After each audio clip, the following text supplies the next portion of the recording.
नमस्कार, मैं Anuradha. Easy Sanskrit learning by Anuradha इस चैनल में आप सबका स्वागत है। आज हम ग्रामर लेने वाले हैं। 6 स्टैंडर्ड के लिए संस्कृत व्याकरण वैभवम सरस्वती पब्लिकेशन का ये बुक है। इसमें से मैं ग्रामर सिखाने वाली हूँ। पहले हम वर्ण विचारः वर्णमाला का अभ्यास करेंगे। इसमें स्वर, व्यंजन, आयोगवाह देखेंगे और आगे वर्ण विन्यास भी देखेंगे। वर्ण विचार, हाँ, भाषा की सबसे छोटी इकाई वर्ण। वर्ण के भेद, स्वर वर्णों के विभिन्न भेद व रूप। व्यंजन वर्णों के भेद, स्वर और व्यंजनों के मेल से शब्द निर्माण। मतलब इसमें क्या क्या है ये सब यहाँ दिया हुआ है। अब यहाँ उन्होंने ऐसा कुछ कॉन्वर्सेशन दिया है, शिक्षिका और एक बच्चा, उनके बीच में जो हुआ है, जो कुछ बातचीत हुई है। शिक्षिका: सुप्रभातम। बच्चों, आप अपना स्थान छोड़कर वहाँ कोने में क्यों एकत्रित थे? यहाँ आप देखेंगे ये पिक्चर जो यहाँ बुक में दी गई है वो एक स्कूल की है। वहाँ बच्चे पढ़ रहे हैं और उनकी अध्यापिका मतलब टीचर, शिक्षिका वो आई हुई है और वो देख रही है कि वहाँ सब जो बच्चे हैं वो सब इकट्ठा हुए हैं। वो पूछ रही है, आप वहाँ कोने में क्यों एकत्रित थे? एक बच्चा बोलता है, महोदय, हमारी कक्षा में एक बड़ा मेंढक घुस आया था और वह अजीब आवाज़ निकाल रहा था। वहाँ एक मेंढक आया हुआ था। शिक्षिका: बच्चों, आप अपने स्थान पर बैठिए, यह मेंढक अपने आप चला जाएगा। आपने मेंढक की आवाज़ सुनी, आपको यह ध्वनि विचित्र लगी? तो वो पूछ रही है कि आपने आवाज़ सुनी, ध्वनि सुना तो आपको थोड़ा विचित्र लगा हुआ, इसीलिए वो पूछ रही है कि आपने वो सुना, तो उसको कहते हैं ध्वनि। आइए आज हम ध्वनियों के बारे में जानें। ध्वनि भाषा की सबसे छोटी इकाई होती है, पर यह ध्यान रखने की बात है कि वे ध्वनियाँ सार्थक होनी चाहिए। हाँ, निरर्थक नहीं, सार्थक होनी चाहिए। हम जिन शब्दों को पढ़ते हैं, बोलते हैं, वे कई अक्षरों के मेल से बने हैं। उन अक्षरों को वर्ण कहते हैं। हम जो बोलते हैं उन अक्षरों को क्या बोलते हैं? वर्ण। वर्ण के निम्नलिखित भेद है। तो कौन से भेद है? स्वर, व्यंजन, आयोगवाह। कहेंगे ये आयोगवाह क्या है, लेकिन हम आगे आगे पढ़ेंगे तो आपको समझ में आएगा ये आयोगवाह क्या है। क्योंकि स्वर, व्यंजन ये तो आपने शब्द सुने होंगे, लेकिन ये थोड़ा डिफरेंट है। जो वर्ण बिना किसी अन्य वर्ण की सहायता के स्वतंत्र रूप से उच्चरित किया जा सकता है उसे स्वर कहते हैं। स्वर के 3 भेद हैं, ह्रस्व स्वर, दीर्घ स्वर एवं संयुक्त स्वर। आपने शायद हिंदी लैंग्वेज में ये सब सीखा होगा। ह्रस्व स्वर, दीर्घ स्वर। वर्ण के 3 भेद कौन से हैं? ह्रस्व स्वर, दीर्घ स्वर एवं संयुक्त स्वर। आपको क्वेश्चन पूछेंगे एग्जाम में कि स्वर के कौन से भेद है, कितने भेद है और वो कौन से हैं, तो आपका आंसर होना चाहिए ह्रस्व स्वर, दीर्घ स्वर एवं संयुक्त स्वर। स्वरः कः भवति मीन्स स्वर क्या होता है? तो जिस वर्ण का उच्चारण अपने आप होता है, दूसरे की सहायता के बिना ही होता है, वह वर्ण स्वर होता है। और उसमें भेद है, वो पहला कौन सा है? ह्रस्व स्वर। ह्रस्व का अर्थ होता है छोटा, आपको पता होगा। ह्रस्व का अर्थ होता है छोटा, यानी जिन वर्णों के उच्चारण में कम समय लगता है वे ह्रस्व स्वर कहलाते हैं और इनकी संख्या 5 है। मतलब ये आप जब उच्चारण इसका करते हैं तो समय बहुत कम लगता है। अ, ई, उ, रु, ऋलु, इसका क्या है उच्चारण? ऋलु। यहाँ उन्होंने एक टिप्पणी दी हुई है, ऋलु का प्रयोग आजकल नहीं होता है, इसका प्रयोग विशेषकर वेदों में पाया जाता है। अब है दीर्घ स्वर। दीर्घ का अर्थ होता है बड़ा, ह्रस्व का अर्थ होता है छोटा, दीर्घ का अर्थ बड़ा। इन वर्णों के उच्चारण में अधिक समय लगता है, इसीलिए इन्हें दीर्घ स्वर कहते हैं। इनकी भी संख्या 4 है।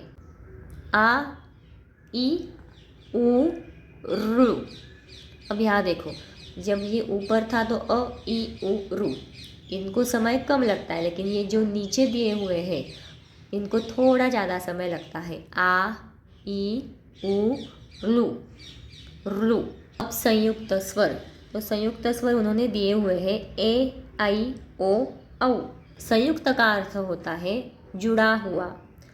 जो स्वर दो स्वरों के संयोग से बनते हैं उन्हें संयुक्त स्वर कहते हैं। जो स्वर दो स्वरों के संयोग से बनते हैं, संयोग यानी आप देखेंगे अ या आ के साथ जब ई या ई का संयोग होता है तो ए तथा, मतलब ये अ प्लस ई तो क्या होगा ए। ओ या आ के साथ जब उ या उ का संयोग होता है तो ओ बनता है।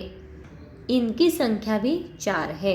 इसी तरह अ या आ के साथ ए के मिलने से ऐ तथा अ या आ के साथ ओ के मिलने से औ बनता है। अब आप बोलोगे ये क्या पढ़ा रहे हो, कुछ समझ में नहीं आ रहा है, लेकिन उन्होंने यहाँ दिया हुआ है अ आ प्लस ई इज इक्वल टू ए, अ आ प्लस उ इज इक्वल टू ओ, मतलब अ में ए मिलाने से ऐ, आ में ए मिलाने से ऐ, मतलब इनका ये संयोग हुआ है। समझ में आया? तो यहाँ उन्होंने ये एग्जाम्पल दिए हुए हैं। स्वरों का मात्रा रूप, जब व्यंजन वर्णों के साथ स्वर जुड़ते हैं तो उन्हें पूरा न लिखकर एक चिन्ह के रूप में लिखा जाता है जिन्हें मात्रा कहते हैं। आपको पता होगा, हिंदी में आपने सीखा होगा कि मात्रा किससे कहते हैं। स्वरों के मात्रा रूप को निम्नलिखित तालिका से समझते हैं। ये उन्होंने एक चार्ट दिया हुआ है, निम्नलिखित तालिका। ये तालिका एक चार्ट है। अ आ ई उ रू ए ऐ ओ औ। अब ये दिया हुआ है क में ये मात्रा आपने ऐड किया तो का।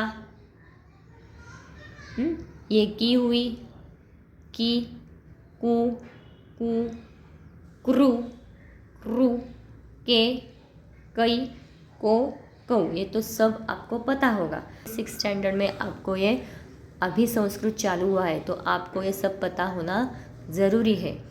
अब यहाँ उन्होंने एक विशेष दिया हुआ है। संस्कृत में स्वर को अच कहते हैं। अच जिसके अंत में होता है उसे अजंत कहते हैं। जिन वर्णों को बिना स्वर की सहायता के नहीं बोला जा सकता उन्हें व्यंजन कहते हैं। मतलब क्या? स्वरों की सहायता से बोले जाने वाले वर्ण व्यंजन होते हैं। मतलब इनका उच्चारण स्वर की सहायता के बिना नहीं होता, उनको व्यंजन कहते हैं। ये व्यंजन निम्नलिखित प्रकार से वर्गीकृत किए जाते हैं। वर्गीय व्यंजन, एक वर्ग में विभाजित किए जाने वाले व्यंजन वर्ण वर्गीय व्यंजन कहलाते हैं। वर्ग के पहले अक्षर के नाम से इन्हें जाना जाता है। स्पर्श व्यंजन भी कहते हैं। तो यहाँ उन्होंने ये दिए हुए हैं क वर्ग, च वर्ग, ट वर्ग, त वर्ग, प वर्ग। 5 वर्ण हैं। क ख ग घ ङ, च छ ज झ ञ, ट ठ ड ढ ण, त थ द ध न, प फ ब भ म। ये सब व्यंजन है और इसका उच्चार स्थान आपको पता है क्या? मतलब क ख ग घ ङ ये कंठ से कहते हैं क। आप सब इसका उच्चारण करके देखिए मेरे साथ। क, ख, ग, घ, ङ ये कंठ से निकलता है। च, च, छ, ज, झ, य ये तालु से निकलते हैं। च, छ, ट, ठ, ड, ढ, न ये सब मूर्धा मूर्धा से निकलते हैं। मतलब टंग से निकलते हैं। ये आपकी जो टंग है वो ऊपर ऐसे जाती है। ट, ठ, ड, त, थ, द, ध, न ये दंत से हम उच्चारण करते हैं। त, थ, द आप करके देखो। प, फ, ब, भ, म ये है। ये ओष्ठ, ओष्ठ मतलब होठ, ये होठों से हम उच्चारण इसका करते हैं। प, फ, ब। और एक प्रकार है ऊष्म व्यंजन। श, श, स, ह, ये 4। इस प्रकार व्यंजनों की कुल संख्या है 25 + 4 + 4 33। कितनी है व्यंजनों की कुल संख्या? 33। ये भी क्वेश्चन शायद आएगा आपको एग्ज़ाम में कि व्यंजनों की कुल संख्या कितनी है, तो 33। अनुनासिक व्यंजन, पांचों वर्गों के अंतिम पंचम वर्ण को अनुनासिक या नासिक के व्यंजन कहा जाता है। अनुनासिक मतलब जो नाक से हम उच्चारण करते हैं, क्योंकि इनके उच्चारण में नाक की भी सहायता ली जाती है। अनुनासिक व्यंजन है ङ, य, न, म।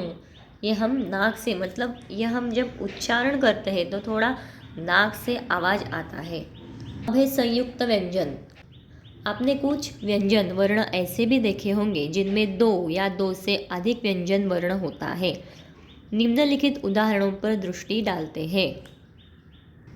अब इसमें 2 या 2 से ज़्यादा व्यंजन है। तो क्षत्रिय, इनमें क्ष बनता है क अधिक श को जोड़ने से। त्रिशूल, इनमें त्र बनता है त और र को जोड़ने से। ज्ञानी, इनमें ज्ञ बनता है ज अधिक य को जोड़ने से। ग्रह, इनमें ग्र बनता है ग अधिक र को जोड़ने से। उष्ट्र, इनमें श्ट्र बनता है श अधिक ट अधिक र के मेल से, मतलब इनको जोड़ने से। इस तरह के अन्य व्यंजन भी है जो कई व्यंजनों 2 या 3 के संयोग से बनते हैं, इसलिए इन्हें संयुक्त व्यंजन कहते हैं। संस्कृत में व्यंजनों को हल कहते हैं। हल जिसके अंत में होता है उसे हलंत कहते हैं। मतलब क्या, ये जो व्यंजन है उसके नीचे ऐसे पैर मुड़ा हुआ है, इसको हलंत कहते हैं। सभी जगह आप देखेंगे इनका पैर मुड़ा हुआ है, तो उसे क्या बोलते हैं? हलंत। तो हमारा वर्ण के 3 भेद है, उसमें से स्वर हुआ, व्यंजन हुआ। अब है आयोगवाह। संस्कृत में आयोगवाह अनुस्वार मतलब ये, और विसर्ग मतलब ये 2 डॉट है ना, को कहते हैं आयोगवाह। ये स्वर के साथ जुड़ते हैं। कुछ उदाहरण है संवाद, यहाँ अनुस्वार भी है और विसर्ग भी है। संवार, संयुक्त आदि, ये सब अनुस्वार प्रयोग किया हुआ है। और सिर्फ विसर्ग का राम, केशव, अविनाश, अनुराग आदि, ये सब विसर्ग है। उसका उच्चारण कैसे करना है? राम, केशव। है वर्ण विन्यास। हमने ऊपर देखा कि व्यंजनों के साथ जब स्वर जुड़ते हैं तभी व्यंजन वर्णों का उच्चारण किया जा सकता है। वर्णों को जोड़ने की प्रक्रिया को वर्ण संयोजन और शब्दों से वर्णों को अलग करने की प्रक्रिया को वर्ण वियोजन कहते हैं। ये याद में रखना। वर्ण संयोजन किसको कहते हैं? वर्णों को जोड़ने की प्रक्रिया को वर्ण संयोजन और शब्दों से वर्णों को अलग करने की प्रक्रिया को वर्ण वियोजन कहते हैं। वर्ण विन्यास, वर्ण संयोजनम, वर्ण वियोजनम। निम्नलिखित उदाहरणों के द्वारा हम व्यंजनों के साथ स्वर के संयोग को समझ सकते हैं। च और क ये व्यंजन दिए हुए हैं और उनके साथ ये स्वर भी दिए हुए हैं। तो अब हम देखेंगे क अधिक अ, ये क हलंत है, मतलब आधा है, ये पूरा नहीं है। क अधिक अ, क ये पूरा क हुआ। क अधिक आ, का। क अधिक ई, की।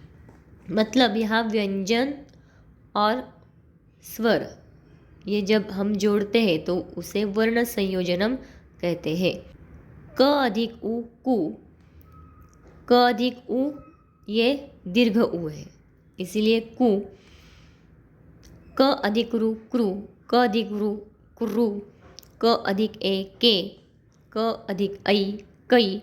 क अधिक ओ, को। क अधिक औ, कौ।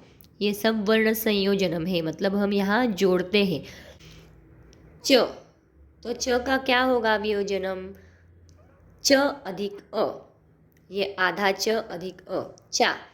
च अधिक आ, ची। च अधिक ई, ची। च अधिक ई, ये दीर्घ है, चू।